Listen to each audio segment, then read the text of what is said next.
And just like that, we're back. Welcome to Fantasy Baseball Today, the off-season edition on Tuesday, September 29th. Frank Stanfield and Scott White. And I've got to say, it feels weird that we haven't talked for so long. Did you miss me, Scott?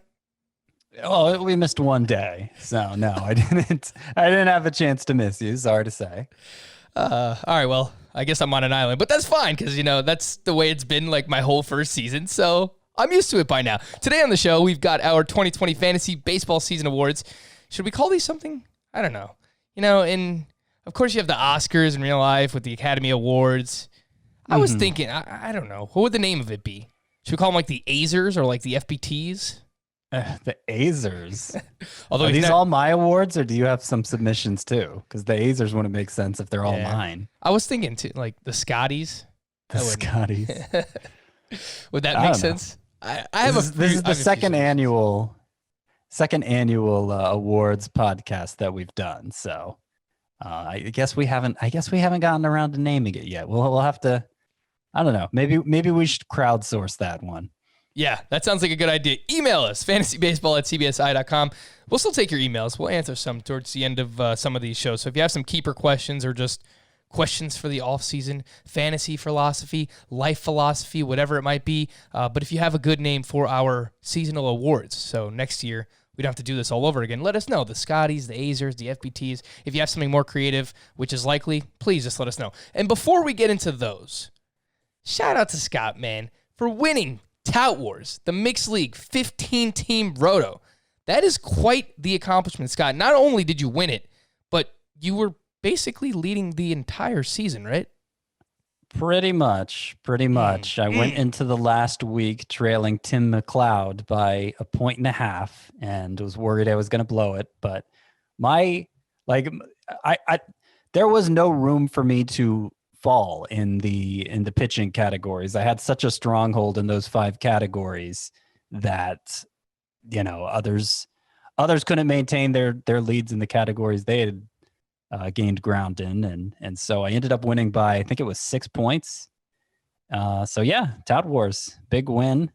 First year I've won it, of course. 4th year playing. I had finished 2nd and 3rd before, so hadn't embarrassed myself, but certainly nothing like actually finishing in 1st. Yeah, that is a fantastic accomplishment. It's a tough league. It's definitely a tough crowd as well. I mean, for anyone who doesn't know what Tout Wars is, it is an industry expert league. So, I mean, some of the best fantasy baseball minds that you can imagine are part of this league. I believe Rudy Gamble's in that league. You mentioned Tim McLeod, Adam Ronis. Yeah. Some really, really smart players are in that league. It's been around for a long time. Yeah, and there are different variations of Tout Wars, too. So if you hear people talking about it, like there's an AL only, there's an NL only Roto, there's a 15-team mixed snake draft, which is what Scott is in. There's a 15-team mixed Roto auction. That's, probably, I guess, the most well-known one, or the one that might have been around the longest time. And there's also the head-to-head points one, which I am a part of. I joined this year for the first time, and I came in 5th place. So not the greatest showing. Yeah, I kind of held my own. I know a little bit more what to expect heading into next season.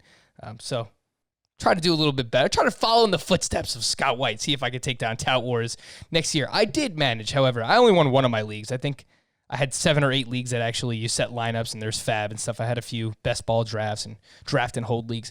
But I did win my longest standing home league, Scott. I'm very proud of this. Never won it before. Even my dad's won it and I've never won it. 12-team head-to-head points. We played triple headers. I went 21-0, and then I swept the finals. Never been done in this league. It's crazy. Wow, the immaculate season. Yeah. That's one way to get it done. And I won the final week by 1.5 points. I was sweating it out the final. I was watching Mark Canha at bats on Sunday. There's football going on. I'm watching Mark Canha at bats. I'm watching JD Martinez hit a home run for me. So, sweating that out. It was a lot of fun. And for anyone else out there who won their fantasy baseball leagues, honestly, give yourself a pat on the back because it was the craziest season probably ever. And there was a lot to overcome. So really, you should be proud if you won the league. All right, enough of this jibber jabber. Let's get into the season awards for 2020. And with that, we'll start off with the most impactful player. And I have this really long drum roll, so I'm only going to play it once on the show, but we should probably play it for the most impactful player for the season. So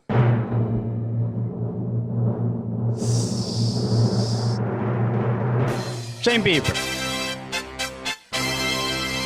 Yeah. Most impactful player, a distant number one in fantasy points per game among starting pitchers, the number one overall player in roto scoring as well. And I think the second pitcher, Yu Darvish, was 10th. So it was Bieber followed by 9 pitchers in that format. Bieber was my second round pick in Tout Wars. Garrett Cole was actually my first. So I started with 2 pitchers there.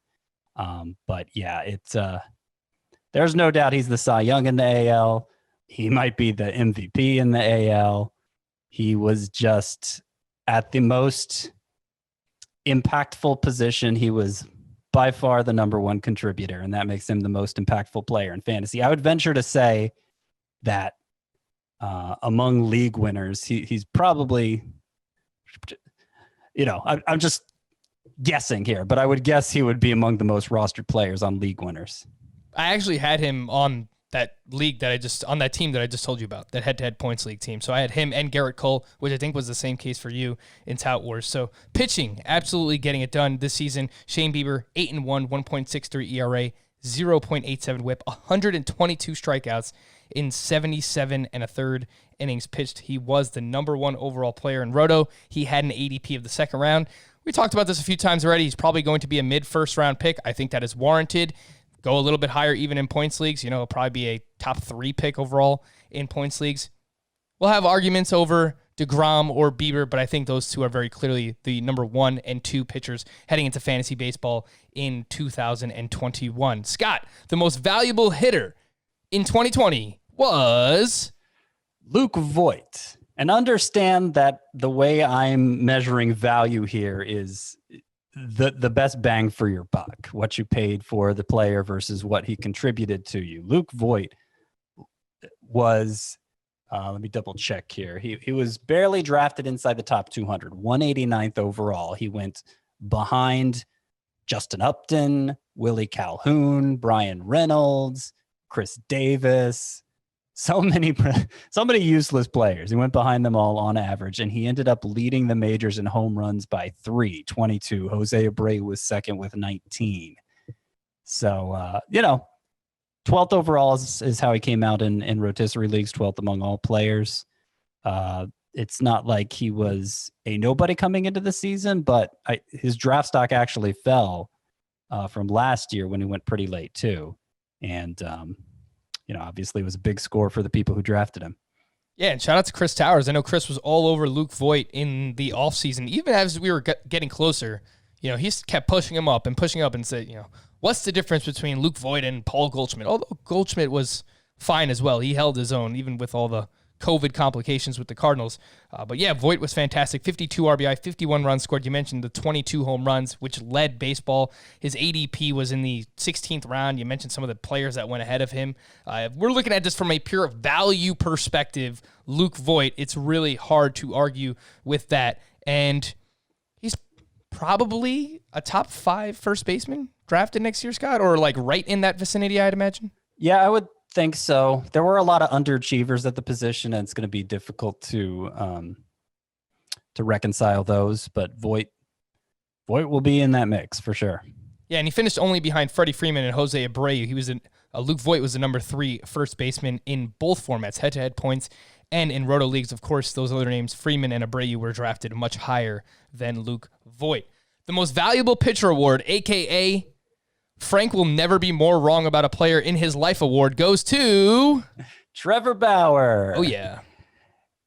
And I could probably come up with some other value pitchers to go here. I wanted some different names for different categories. I mean, Dylan Bundy is somebody you could suggest here. But Trevor Bauer, I think, in my mind, it's pretty clear he's the NL Cy Young winner. And, finishes the year with a 173 ERA, 0.79 whip, really right with Shane Bieber in all of those categories, everything except for the win-loss record. And a little behind in strikeouts too, I guess, but still. K per 9, Trevor Bauer was 12.3. I mean, and he was drafted, he was drafted as a high-end pitcher, but toward the back of the top 20, and there was a lot of hesitation among people whether he really deserved to be drafted there. So, Given the amount of impact he had, even though it wasn't a huge discount, I'm going to give this award to him. What can I say? Because literally could not be more wrong about a player. There's a lot of volatility with Trevor Bauer, or at least there was entering the season, and he really shut me up. 21.5 fantasy points per game, second among starting pitchers. He was the SP3 in Roto behind only Shane Bieber and Yu Darvish, a 1.73 ERA, 0.79 whip, 100 strikeouts in 73 innings pitched. I was trying to figure out, what did he do differently this season than ever before? And something we haven't really talked about is the control. 2.10 walks per nine is by far a career best for him. He allowed just a 25% hard contact rate. That was fourth best among qualified starting pitchers. Again, this is all for Trevor Bauer. Lots of spin rates up. I know that's the big one to me. Like, the spin rate was up a lot on everything. And if that continues, I don't see why he'd go back to being bad like he was in 2019. But who knows? The problem, Scott, here is going to be the opportunity cost in 2021. He's going to be a second-round pick or, a borderline second-round pick. And he deserves to be. But the year to draft Trevor Bauer was this year because you were getting him at that, suppressed cost. Now we're going back to 2019? Right before last year, he was being drafted in the second round. So yeah, coming off that 2018 season when he was very much in the Cy Young mix as well. So you're absolutely right about that. For what it's worth, I think he is going to be my number 5 starting pitcher heading into last year. Aaron Nola was in that spot, but 3 duds to end the season. Nola's overall numbers still look good, but Bauer's they're in a different league from Bauer's, obviously. He's probably going to win the National League Cy Young, Scott, but did you hear his comments over the weekend? No. There was someone asked him about it, and he's like, I don't see how it could be anybody else. It's just, oh, God.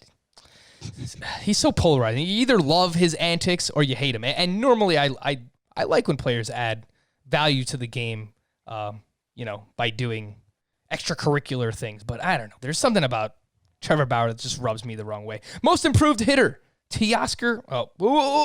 Scott. It's one of the other Teoscars out there. Whoopsie. No, it's Teoscar Hernandez. Thanks for spoiling it, Frank. My bad. No, where did this guy come from? Where did this production come from? 289 with 16 homers, 6 steals even. And that's even though he missed a couple weeks with an injury during it was only a 60-game season. He slugged .579. The walk rate wasn't very good, but the expected stats support what he was doing. I don't know. I'm not going to have a ton of confidence heading into Teoscar Hernandez next year, but he was a hugely impactful player basically out of nowhere this year. He was ridiculous. I tweeted this out earlier, the top 12 at each position in Roto. Teoscar Hernandez was the 5th best outfielder. And you mentioned he had an IL stint. He was behind only Marcell Ozuna, Mookie Betts, Juan Soto, and Mike Trout.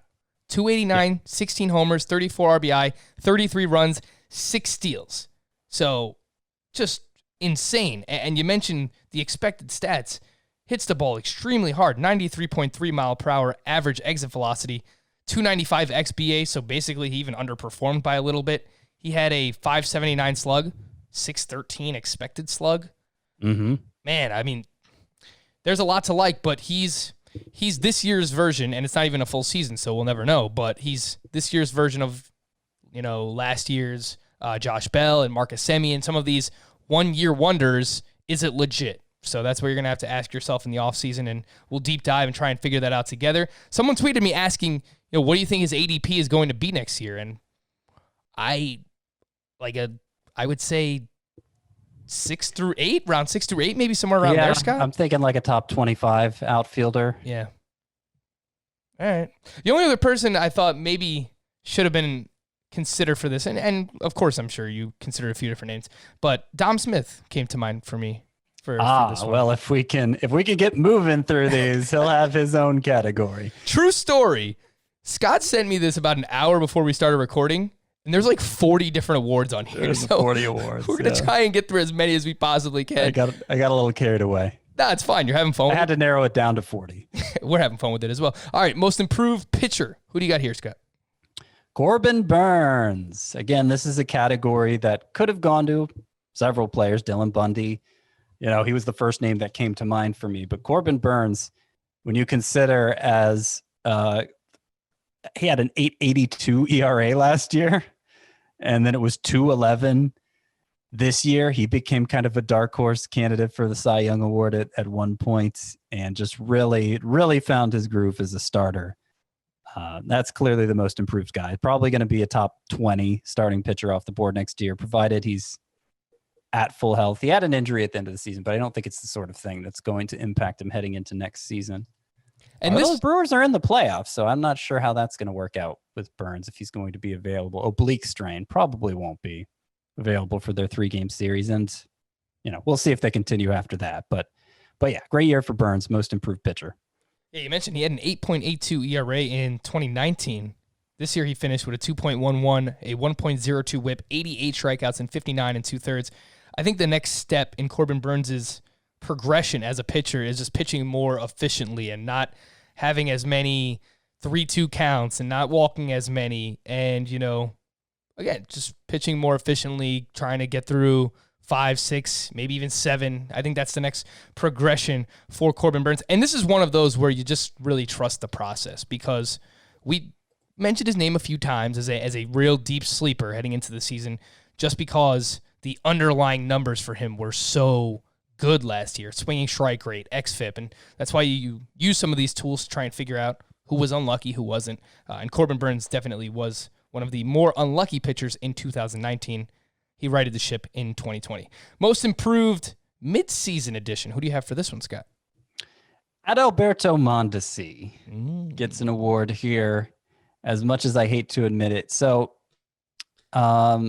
July into August, the first week and month, basically, he was a disaster at the plate.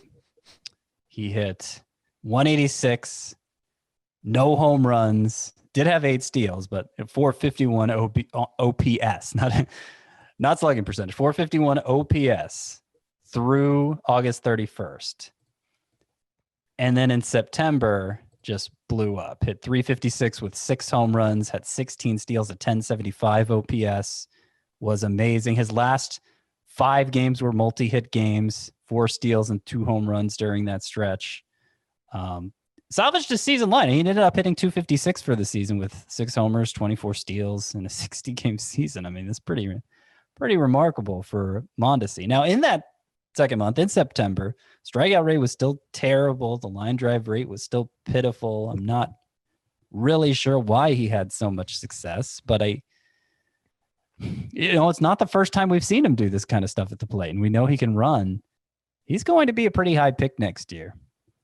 And I think he deserves to be. I know for most of the season he was a disappointment, but you mentioned what he did in September, and it was just fantastic. He did lower the strikeout rate 3% from 31.6 in the first through August, and then lowered it down to 28% in September. And he upped his walk rate, 8% walk rate in September. That's something we've never seen from Alberto Monteci.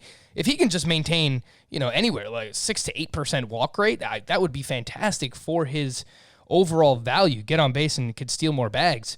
But in a roto or head-to-head categories league, this is somebody who can absolutely win you your league. So I'm right back in, Scott. In those specific formats, head-to-head points, I mean, obviously he takes a hit in value there. But a whole offseason to rest up that shoulder. Remember, he had shoulder surgery last offseason. That might have contributed to him getting off to the slow start this year, and then really, really picked it up. So yeah, that's true. I think can't forget the shoulder impact. I mean, the numbers still don't make sense, yeah. but maybe he's one of those guys where they're not going to. The one thing he does, Guy, he hits the ball hard. The average exit velocity over 90 miles per hour for a shortstop, you're not used to seeing that. So just needs to make more contact. I think ultimately that's what it comes down to for Mondesi. All right, we'll go from most improved to the biggest midseason collapse, Scott. Yeah, and people may not even be aware of this one, but Louise Robert, remember how much hype he was getting at one point through August 31st, so again, the first full month, and then the little bit of July before that, he was hitting 298 with 10 home runs, 4 steals, and a 960 OPS. In September, Louise Robert hit 136. He was 11 for 81 with just 1 home run, 5 steals, a 409 OPS. Wow, his September was even worse than Mondesi's August. And finishes the season batting 233 with a 738 OPS. I'm not sure he deserves to be the AL Rookie of the Year. Frankly, with the way the numbers ended up. Give it to Kyle Lewis instead? Kyle Lewis kind of faltered too. Yeah, I mean, I think you could make a case for, I think you could make the case for, I didn't pick anybody out beforehand. Yeah, I didn't. Outside of Kyle Lewis, I didn't really know who else would actually be in the running. Yeah, I know. There's a lot more NL options here than AL options. Where is Jesus? I was wondering where Jesus Luzardo ended up in WAR among rookies. He's surprisingly low, behind somebody named Tom Hatch. I don't know. Maybe it'll go to Robert by default then. Kyle Lewis is right there too in WAR, and yeah, I could see Kyle Lewis taking it because the overall numbers look better, like the batting line.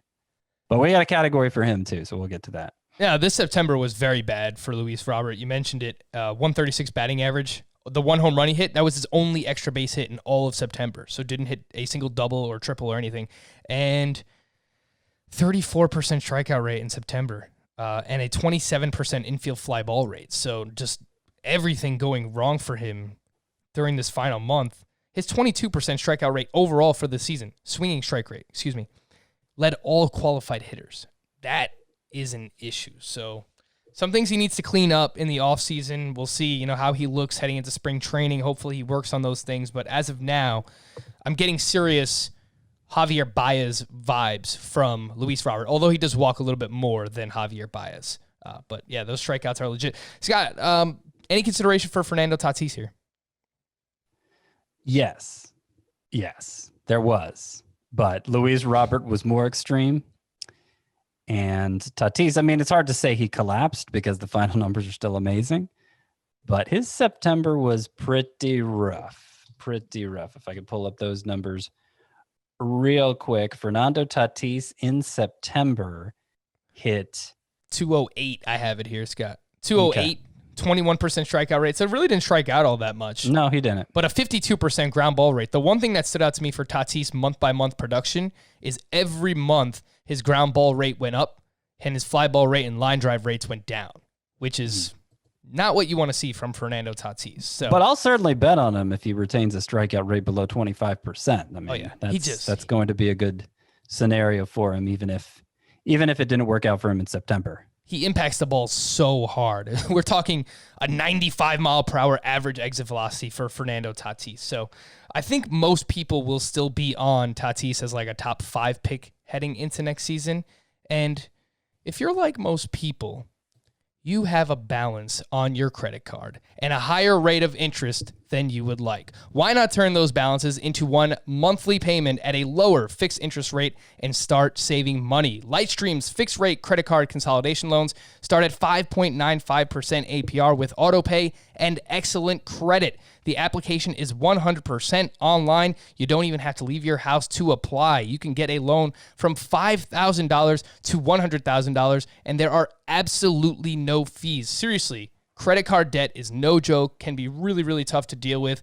I've had close friends and family have issues with this in the past. I wish I knew about Lightstream back then so I could have helped them out. Here's one of many positive customer reviews on Lightstream. I heard about Lightstream while listening to one of my favorite podcasts, and it prompted me to do some more research after shopping around for a personal loan that would help me get a lower interest rate. There was no one easier to work with. Plus, Lightstream had the best rate by far. Better yet, no fees, and I had my cash within 2 business days. Overall, amazing experience. Highly recommended.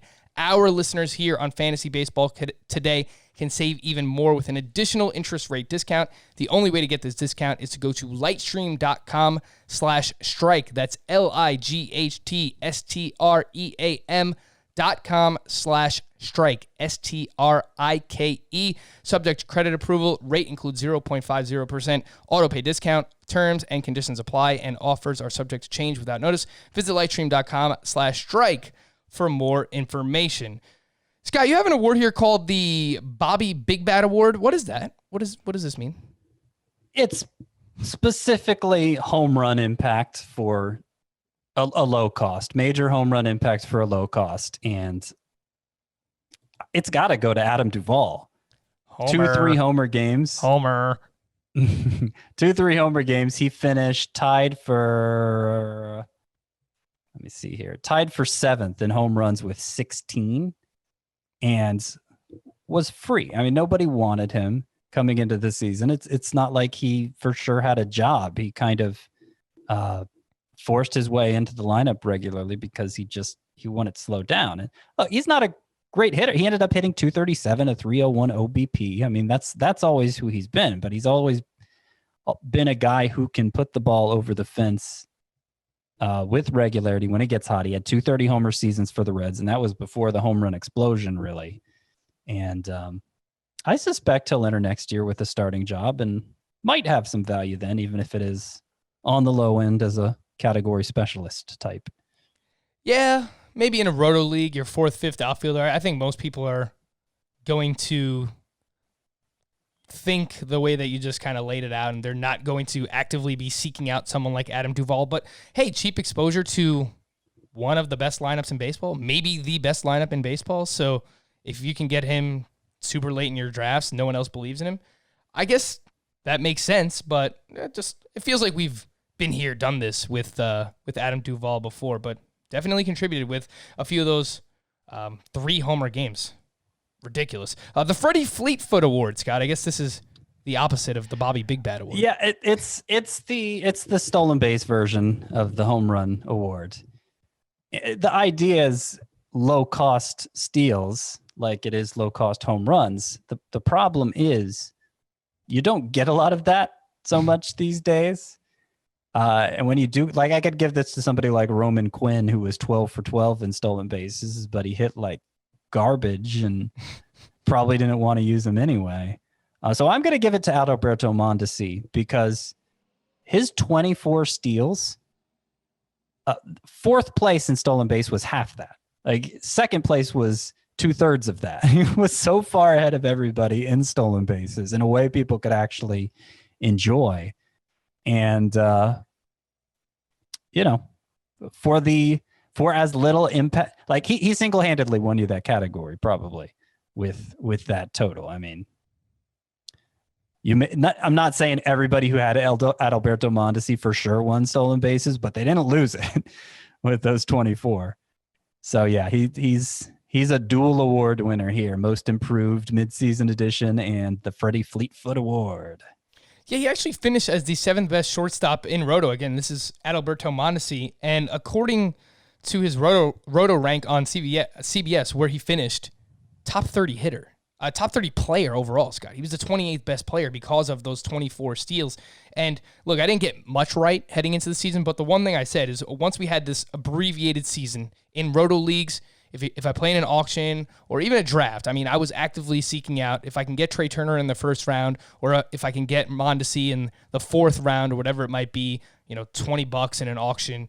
I was going to seek those players out because I thought that they were the very clear, obvious difference makers, and they both were. Scott, did you know that Trey Turner wound up as the number 1 shortstop in Roto leagues ahead of Fernando Tatis? It doesn't surprise me. I was just about to say he finished tied for 4th in stolen bases after taking forever to get his first. He finished tied for 4th with 12. Look at this final line for Trey Turner: 335, 12 homers, 41 RBI, 46 runs, 12 steals. That is a legitimate 5-category contributor. Man, I mean, just talking about it now kind of makes me think Trey Turner should be higher in Roto next year. He might be a top 5 pick. I don't know who you can move him ahead of, but just looking at that line. Yeah, that's the thing. I don't know who I can move him ahead of to get him in the top 5. I think I have him like 10th now, which is actually lower than I had him coming into this season.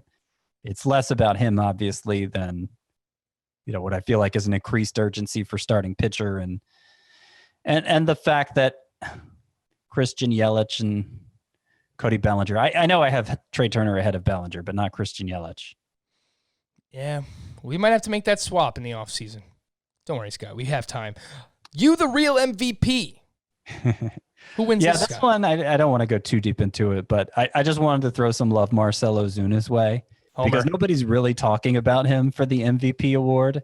And yet in Roto Leagues, he's the number 7 overall player, number 6 hitter. In points leagues, he is the let's see, in terms of points, he's the number 4 hitter in points leagues. Behind Freddie Freeman's number 1 in points leagues, then Jose Ramirez, Trey Turner. And then there's Marcell Ozuna, 338, 18 home runs, 56 runs, 1067 OPS. Like, it was a monstrous season for a guy on a winning team who I feel like kind of flew under the radar because he was on the same team as Freddie Freeman and Ronald Acuna. Please re-sign with the Atlanta Braves. He's on a 1-year contract, right, Scott? Yes, he is. Oof, yeah. Would love to see him back in that lineup.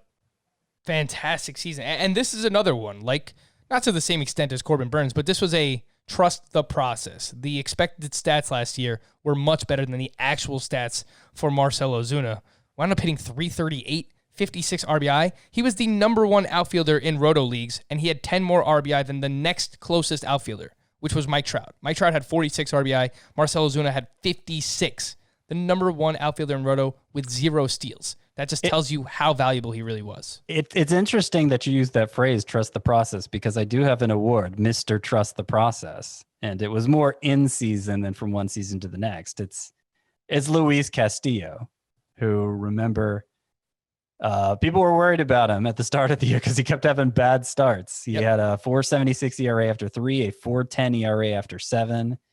But we kept telling him the ratios look good. You know, a lot of missed bats there. It's going to come around. Had a 2.20 ERA over his final 5 starts and it ended with a 3.21 ERA. And nobody's doubting whether he's a top 12 starting pitcher going into next season. So that's Mr. Trust the Process, Luis Castillo. Yes, a fantastic point. And, you know, his numbers this year were actually better than they were in 2019. So swinging strike rate 2 years in a row up over 15%. That is just fantastic. 3.21. All except for whip. The whip ended up pretty high. Yeah, 1.23. That is a decent bit. What did he get hurt by? Still walks a lot of guys, over 3 walks per 9. The hits were up a little bit. He had some bad BABIP luck. That was part of what was contributing to his struggles. At least that's how I interpret it, bad BABIP luck. Yeah, so he had a 329 BABIP this season, Luis Castillo, for his career, 275, and his hard contact rate was 30.9%, which was his lowest over the past 3 seasons. So despite giving up less hard contact, his batting average on balls in play was the highest it was for his career. So, yeah, definitely makes sense to me that was bad luck. And there might even be a next gear for Luis Castillo based on the underlying metrics here that we saw in 2020. All right, let's move on. We have the best calls in parentheses by me. I assume that's by you, Scott. By me, yeah. Yeah, I wrote that, so not you. Yeah, best call by me is Madison Bumgarner, who I kept...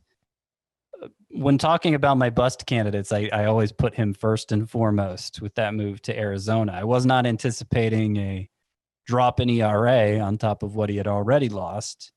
But once that happened, it was pretty clear that he just wasn't going to be of any use for anybody this year and is probably done. I say probably because his last 2 starts were actually pretty good. 5 scoreless innings with 2 hits in each of them. And his velocity was up a little from earlier in the season. So, you know, I could see him having this, like, he has such a gamer mentality that I could see him having this kind of second stretch of his career where he just refuses to die. Kind of like Adam Wainwright, where, you know, he can make himself relevant again. But I certainly won't be putting much value on him heading into next season, and I don't think anyone else should either. That's a fair comp too. I think John Lester comes to mind too, where the past couple of years he hasn't been good, but he goes through stretches where he's kind of serviceable, but you know deep down he's not very good and the underlying numbers are very bad. So John Lester, Adam Wainwright, I think fair comps for Madison Bumgarner in this final stretch of his career. For me, I had some of my best calls, of course, Manny Machado, Jose Abreu. I was all over these guys. I think collectively, Corey Seager, we kind of dubbed this podcast the Corey Seager podcast, and he was ridiculous. I think he's probably like a third or fourth round pick in 2021. Yep, I would think so. Yeah, third round probably.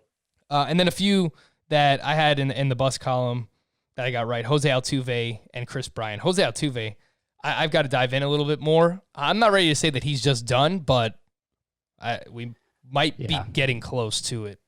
Just doesn't run anymore, and if he's not contributing batting average, not really a huge power guy either.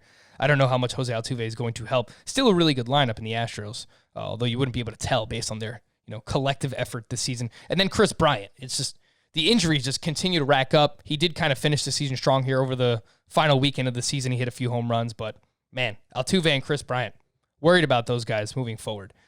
The worst call that you had in 2020, Scott? We talked about it a lot. Fernando Tatis, who I had as a bust, and acknowledging that, it could certainly go the other direction. The talent is there. It just, the underlying numbers didn't support what he did as a rookie and pointed to flaws in basically every aspect of the game offensively. And it went the other way. So I don't regret it. It was obviously a premium you were paying for him, a second round pick. And, I just felt there were more trustworthy options around him. Some of them, and it turned out to be busts for what it's worth. But that's the way it goes. You look for the biggest red flags among the earliest round players. And I'm always going to put a potential bust label on that because, the downside could absolutely ruin you. Yeah. And that's basically how I viewed Javier Baez for the past 3 seasons before this. And then I finally gave in and I just said, nah, this is who Javier Baez is. He can overcome, his terrible swinging strike rate and strikeout rate in general. And then this was the year I finally had a few shares and Javier Baez completely sank me. So there you go. That's, You got to take those red flags into account. For me, the worst calls. How much, Scott, how much time do you have? Because Trevor Bauer. I only named one, so you don't have to give all your worst calls. Trevor Bauer was just a bad one. Whit Merrifield, I kind of thought that he was at the end of the line.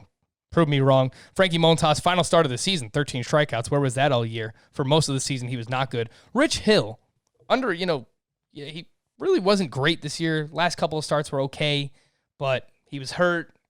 Frustrating. JD Martinez, hopefully we find out more in the offseason about whether or not they'll have those video privileges in the dugout again because... Yeah, JD Martinez is somebody who made everybody look bad.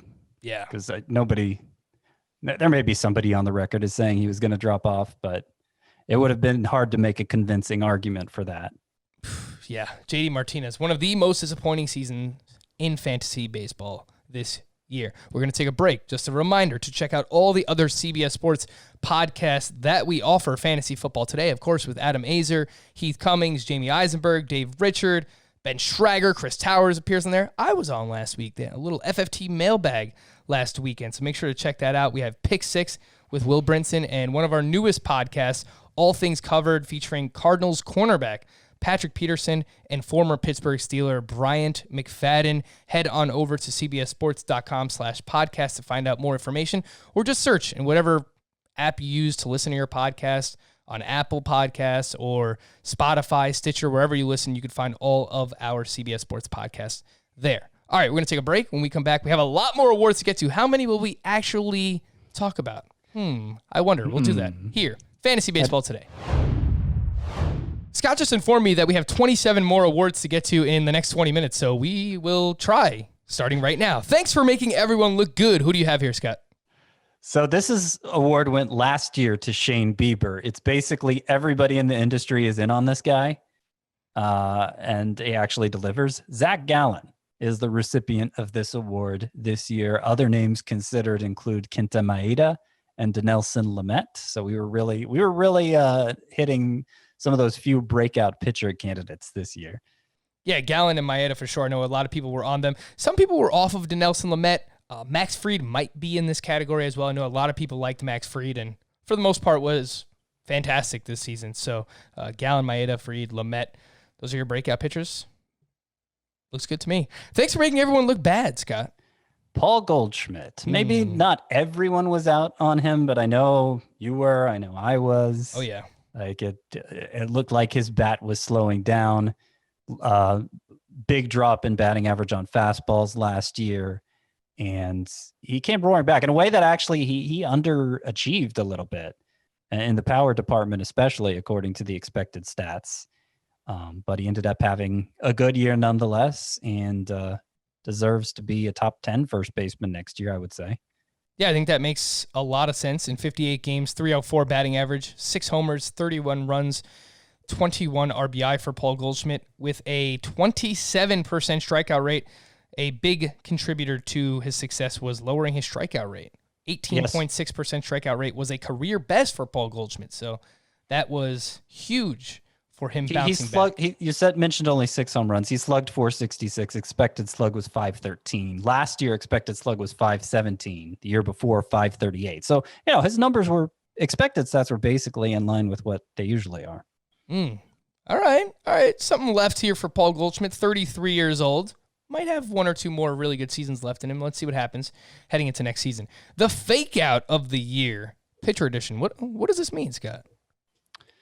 Oh, I think it's self-explanatory. We thought they were onto something, and it turns out they were not. And the pitcher who most embodied this was Aaron Sivali. Guilty. I was starting to make a believer out of me, and I was not high on him coming in. He, let's see, through his first 5 starts, he had a 2.91 ERA. And then through the end of August, he had a 3.72 ERA. It was still looking pretty good. And then really it was his last 4 starts where he crashed and burned, had a 7.36 ERA. He finished with a 4.74 ERA on the year. If you weren't paying attention over the weekend, you missed his worst start, 8 earned runs on 10 hits in 4 innings against the Pirates. Yeah, the swinging strikes just disappeared on him. And I don't see a lot of reason for optimism heading into next year. This one hurts. Aaron Sivali, this one hurts. Apologies to everyone out there. We did our final in-season podcast last Friday, and we gave out the pitchers we would use over the weekend. And I said Aaron Sivali against the Pirates was a must-start pitcher. So I am sorry, but he probably cost a few people some fantasy championships. 4 innings, 8 runs. That is just... Oh, God, that is bad for Aaron Sivali. I see you have Dane Dunning here in the mix as well. Swinging strikes kind of fell off for him. See if he's using the postseason at all, if he can bounce back. Still pitched effectively. It's just the swinging strikes kind of... He changed his pitch mix in a way like the old Pirates regime would have had Tyler Glasnow do or something. He went from throwing his best 2 pitches more to his worst 2 pitches more. Yeah, hopefully that doesn't continue. All right, so the same thing, the fake out of the year, the hitter edition. This one hurts me because I was adamant it wasn't legit when he started out, but then I finally hopped aboard the Kyle Lewis bandwagon just in time for him to crash and burn, in part because it looked like his plate discipline had improved so much. That's why I started to come around. But then in September, he hit 147. Kyle Lewis did, finishing with a 262 batting average for the year. Remember, for a while there, he was hitting 350. As late as August 27th, he was hitting 350. And he finishes at 262. In September, when he struggled so much, his strikeout rate was 37.1. Might still win Rookie of the Year, but I don't know. I don't know where I stand on Kyle Lewis heading into next year. That was a really, really bad finish. Yeah, 262 batting average, 240 expected batting average for Kyle Lewis. His slug, 437. X-slug, 437. So spot on there. You did something right, Kyle Lewis. But unfortunately, it was you went in the wrong direction. Honorable mention to Jesse Winker, who we were really excited about halfway through the season, and then he really kind of plummeted as well. I think there's upside there. I think there will always kind of be upside with Winker until there's just not. But good lineup, good ballpark to hit in still. He's going to hit in the top half of it. I don't know. Where do you stand on Jesse Winker, Scott? I don't know. Probably. I mean, I still kind of like where the overall numbers, it was just confined to such a short span of the season that really carried him. So it's going to be hard to say. Best comeback, pitcher edition. I'm going to go with Carlos Carrasco. I mean, just what he was coming back from is a big part of it, but also the extent of the comeback. I mean, this was arguably the best version of Carlos Carrasco we've ever seen. And he got off to kind of a bumpy start too, but final 6 starts, a 1.66 ERA, 1.03 whip, 10.2 K per 9, 17% swinging strike rate. And all 6 of those starts were 6 innings or more. So he was clear-cut ace, and obviously won't have the same concerns heading into next season now that the leukemia battle is hopefully well behind him. Yeah, he made 12 starts in 2020, and 9 of them he went at least 6 innings. So, yeah, it's giving you volume. Fantastic bounce-back season for Carlos Carrasco. Yeah, considering he's probably going to win comeback play. That's a real award, right, in baseball? Comeback player of the year? Yeah. So 100% deserved there for Carrasco. He probably will, but he'll have strong competition from my best comeback hitter edition. Tell us, Scott. Which is Salvador Perez, who of course missed all of 2019 because of Tommy John surgery. His numbers for a catcher unlike I'm not even sure it's a comeback because this was so much better than he's ever been before. 333 with 11 home runs in 37 games and 986 OPS. I know there's some debate whether he should be the number 2 catcher because of those numbers, given his previous track record. But particularly at that position, that kind of production at that position, he's another guy who I'm sure is on a lot of league winners, kind of like Shane Bieber is. And by the way, I thought this was a slam dunk, best comeback hitter edition. I thought Corey Seager was a slam dunk for this category, just going top of mind. But then I remembered Salvador Perez was coming back from something too. Yeah, Salvador Perez averaged 3.7 fantasy points per game. That was more than JT Realmuto. That was the most among catchers who actually played. There's a few on this list that, only made a few appearances, but was even better than JT Realmuto on a per game basis. Corey Seager talks a lot about him all season. Great bounce back year for him. Better than we've ever seen. Corey Seager, 943 OPS. Mr. Remember Me. Who do you have for this, Scott? Trevor Rosenthal, because I'm sure most who had played fantasy for a while, long enough to know who he was, thought he'd never contribute again. But he had a great season as the closer for the Royals and then later the Padres. His 11 saves were tied for 7th in baseball. There were only 10 total relievers with 10 or more saves, and Trevor Rosenthal was one of them. He had a 1.90 ERA, a .85 whip for a guy who's had major control issues in the past. And the strikeout rate was amazing too. It was 14.5 per 9. So he's a free agent. He was only on a 1-year deal. I imagine he's going to sign somewhere to close next year and hopefully be a closer for years to come. We could use more as reliable as him, as crazy as that sounds. Honestly. Oh, man. Who would have thought? 1.90 ERA, career best. Shortened season, obviously. But, this is the best version of Rosenthal that we've ever seen. 16.5% swinging strike rate, also a career high. 3.04 walks per 9 is the best we've seen since 2013. We know he has the stuff, and he has the closer mentality, if you believe in that kind of thing. In 2014 and 2015, he was 45 saves or better in each of those seasons. So nice little bounce back for Rosenthal. I hope he does earn himself a nice little contract, and hopefully he can continue to build off of this. A player who shed the one-hit wonder label in 2020, Scott. A few did, but DJ Lemay, who I think did with the most gusto, actually improved significantly on those 2019 numbers. His batting title with a 364 average went from an amazing 893 OPS to 1011 was his OPS this year. I think pretty obviously the number 1 second baseman next year, no matter where he signs. Yeah. Very clearly, huh? Even ahead of Ozzie Albies. That's the one guy who would be in consideration. And I guess we'll see where LeMahieu ultimately signs, but assuming it's not a terrible park or a terrible lineup, yeah, I'm going to go with LeMahieu over Albies. And I saw this this stat on Twitter today. The Yankees to lead the American League in batting average, OBP, and OPS in the same season. Babe Ruth, Lou Gehrig, and DJ LeMahieu. That's great. That's pretty crazy, huh? All right, defends the one-hit wonder label. Yeah, you actually had as opposed to Shed's the one-hit wonder level, he defends it, and that's you had a few options for this one too, Scott. Sure, but the one I was most disappointed in was Josh Bell, who never got anything going, and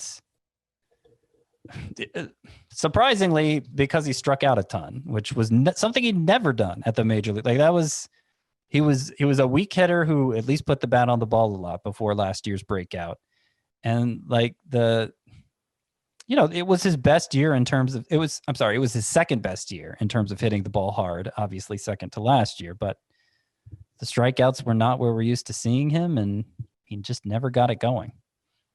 Yeah, fair to question Josh Bell heading into next year too. Sure. The lineup context, does Pittsburgh opt to blow it up? Maybe they trade Josh Bell away. It doesn't really make sense to do now at his suppressed value, but I guess everything is on the table for the Pittsburgh Pirates. We only have about 10 minutes left here, Scott, so let's kind of rapid fire. The one nobody saw coming. The one nobody saw coming, Framber Valdez, who I'd actually, I liked him in the past, but the talk was all like Josh James and Jose Urquidy coming into this season. It seemed like Valdez's opportunity had passed him by.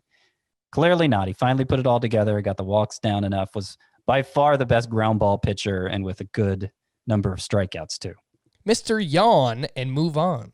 Marco Gonzalez, because I know that's what we're going to do with him again, even though he just continues to get it done. Biggest underachiever? Bryce Harper, which sounds amazing because he upped his stock this year, right? Mm-hmm.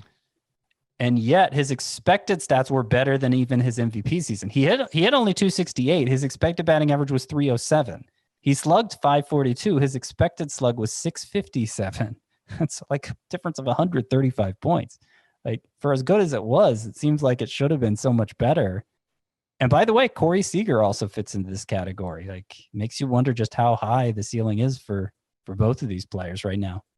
And you pointed out that Bryce Harper's expected stats in 2020 were even better than in 2017 when he won the MVP. Or 2015. Well, 2015, that's when it was. Yep. Excuse me. Yeah, wow. Definitely a second-round pick for Bryce Harper next year. Don't make that mistake. Don't pass up on Bryce Harper. Biggest overachiever?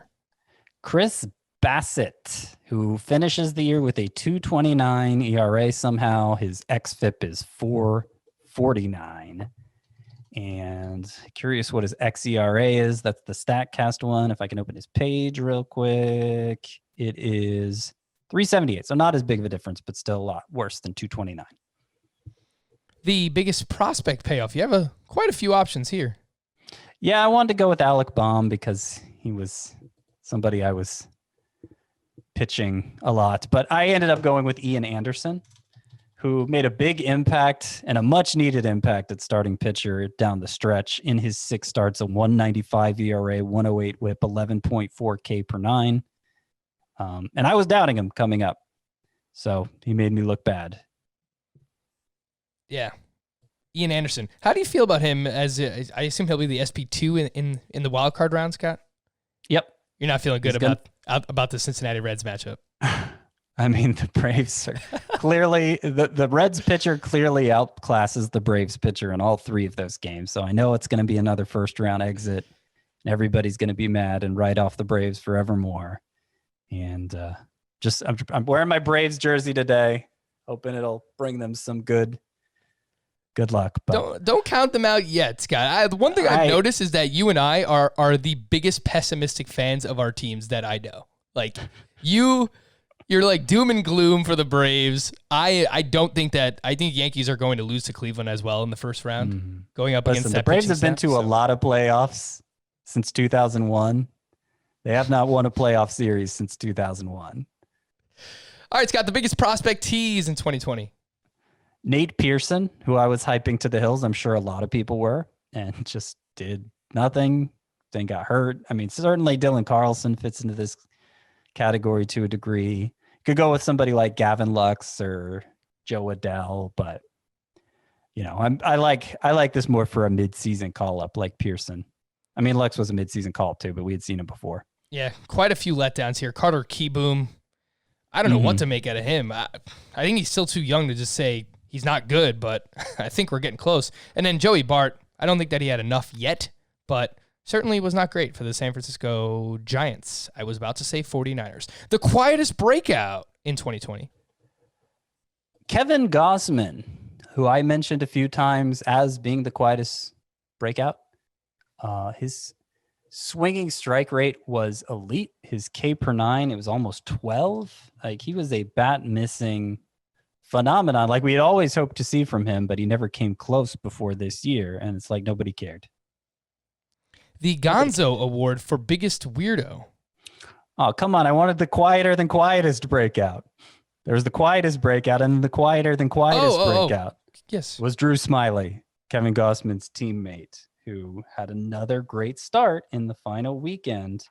He struck out 10 over 5 innings, 18 swinging strikes on 98 pitches. He finishes with a 14.9% swinging strike rate, a 201 FIP, a 257 xFIP. Drew Smiley, he was throwing 2.5 miles per hour harder this year. He might be there might be something here to Drew Smiley. Yeah, back-to-back Giants for sure. Gausman and Smiley. Really interesting seasons. Now, the Gonzo Award for biggest weirdo. I can understand why you jumped to that because it's my best named award. I did have to Google who Gonzo was. Oh, come on. You cannot be serious. I'm sorry. Christian Javier. Don't know why he's good. Don't know why he was in the minors either. But it's even weirder in the majors because he doesn't get that many strikeouts. But it just seems impossible to square up. So we'll see if it continues. I think that there are usually quite a few of these players for this award, but the guy fantasy footballers won't see coming. Basically someone who broke out in September. Yeah, I really had a hard time settling on one here because I'm not confident how good I think any of these players are, but I think Jared Walsh makes the most sense. The power binge he went on down the stretch. And he ended up striking out just 15 times in his 108 plate appearances. Hit 293. Doesn't walk much. He's threading the needle in terms of remaining an impact hitter in the majors by not walking much. But if he can keep the strikeouts down, I think he can remain somebody who deserves to start in the majors and potential home run source in fantasy. So Willie Castro was another name I thought about. The two Royals pitchers, Brady Singer, who actually finished very well, had a really good final start after disappointing the first of his two starts last week. Chris Bubich. John Means had a really interesting finish for the Orioles. A lot more whiffs. He was like Drew Smiley. He threw a lot harder this year. So that's another name I'm interested in, and fantasy footballers may not be. Tanner Houck, I see you have him on this list as well. And his stuff is interesting, watching his his final couple of starts here with the Boston Red Sox. He was on their prospect list, but not a huge prospect. But he looks solid. The Jabba Chamberlain Award, what is this, Scott? Well, you should know as a Yankees fan, the Jabba Chamberlain started out as a dominant reliever, and then try to make him into in a starter. The rotation, and it went okay at first, but then it didn't go so okay, and then there was a lot of back and forth. Where should he go? And then he was just never good again.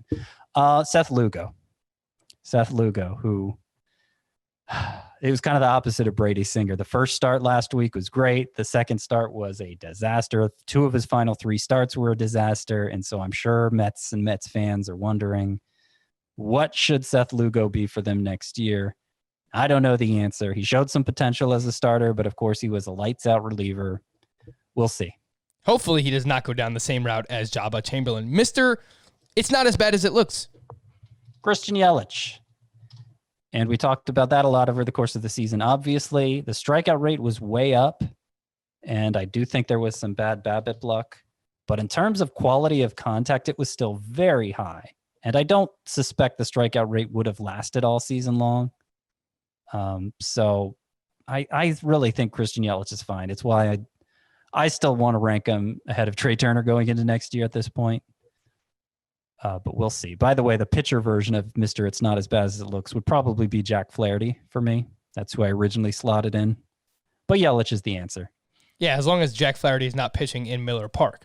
Mr. It's exactly as bad as it looks. Patrick Corbin. Ooh. Velocity down. The swinging strikes went way, way down over the course of the season.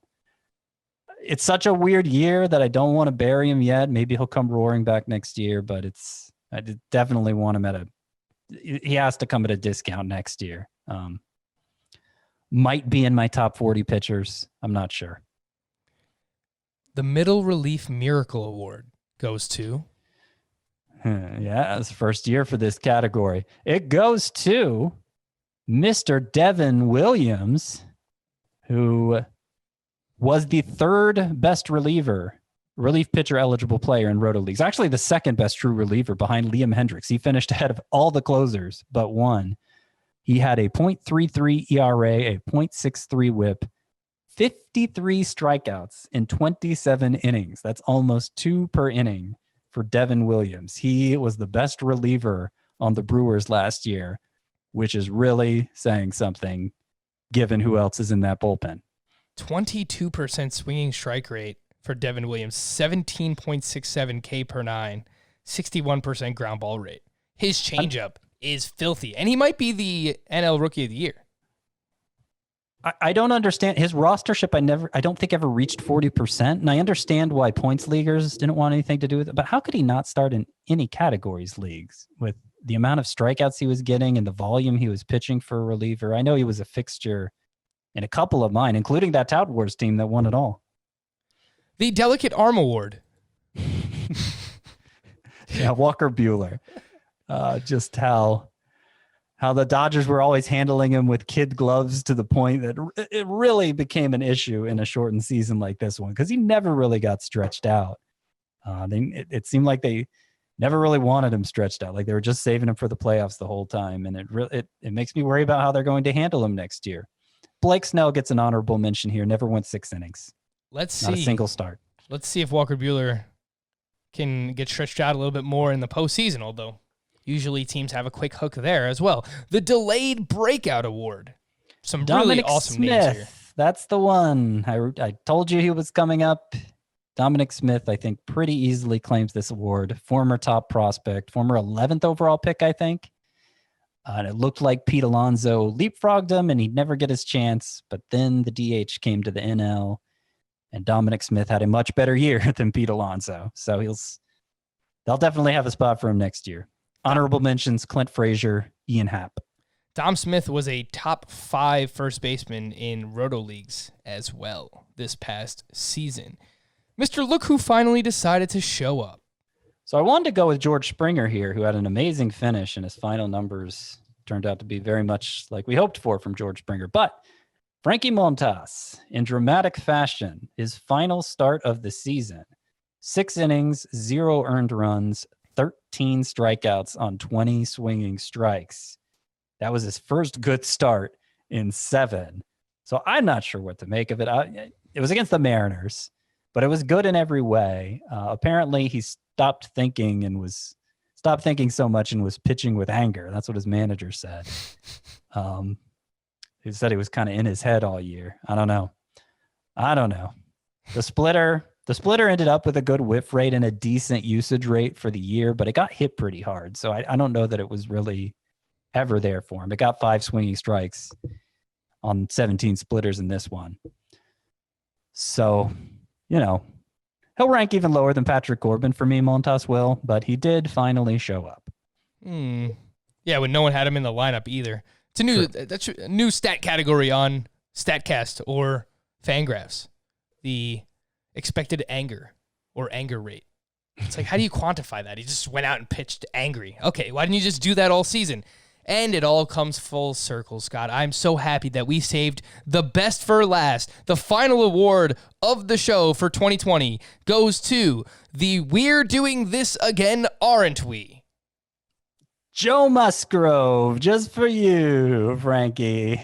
Joe Musgrove. How Let's can go. we quit on a guy who finished the year with back-to-back double-digit strikeout efforts? I don't know that we can. 2021 will be the year that I'm finally out on Joe Musgrove. Scott will rank him inside his top 40. He'll break out. Scott will get all the credit. I was on Joe Musgrove for years. He never broke out. It's obvious at this point. I know that as soon as I jump ship from Joe Musgrove, he will turn into an amazing starting pitcher. So I'm not ready to jump ship yet. You shouldn't. After coming off the IL, he made 5 starts. Joe Musgrove did 2.16 ERA, 0.92 WHIP, 13.7 K per 9, a 16% swinging strike rate. Really good stuff. He does this every year, the final month, Scott. I remember the final 4 starts of 2019 where the swinging strike rate went way up. The slider curveball usage went way up. It wasn't fantastic. as high. I would have been in on him too if it was this high. Oh, Next year is the year. Right. I hope so. I hope it's finally the year. That'll do it for our season awards. Let us know what you think. What should we name these things? The Azers, the FPTs, the Scotties, something different. Emails, fantasybaseball@cbsi.com. Send some emails in. We'll continue to answer those towards the end of shows. For Scott White, I am Frank Stanfield. Thank you all for listening and watching Fantasy Baseball today on our YouTube channel. We'll be back again on Thursday. Bye-bye. We got through them all.